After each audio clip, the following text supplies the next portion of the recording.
La police a passé plusieurs jours à expulser les militants du climat du village de Lützerath dans l'ouest de l'Allemagne. Le village est situé au-dessus d'une mine de lignite et est voué à la démolition pour permettre l'expansion de la mine de charbon de Garzweiler, une mesure approuvée par le gouvernement allemand en octobre. Selon RWE, la société énergétique propriétaire du terrain, le charbon de Lützerath est nécessaire pendant la crise énergétique et permet ainsi d'économiser du gaz dans la production d'électricité. Le charbon supplémentaire est utilisé pour compléter la production de gaz que nous avons diminuée. Pendant cette période, c'est la seule option que nous avons parce que nous voulons réduire la consommation de gaz.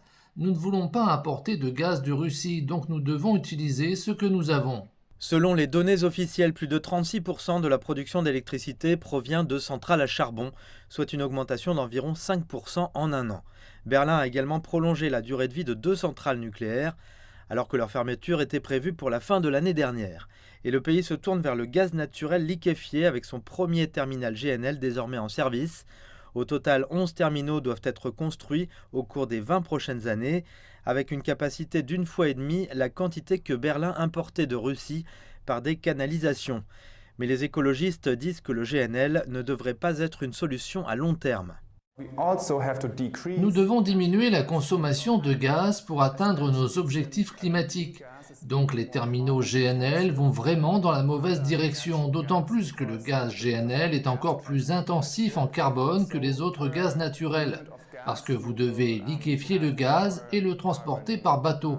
Donc par unité de gaz, vous ajoutez plus de carbone dans l'atmosphère. Alors qu'en est-il des objectifs climatiques de l'Allemagne? Berlin peut-elle toujours mettre fin à l'utilisation du charbon d'ici 2030 et atteindre le zéro net d'ici 2045?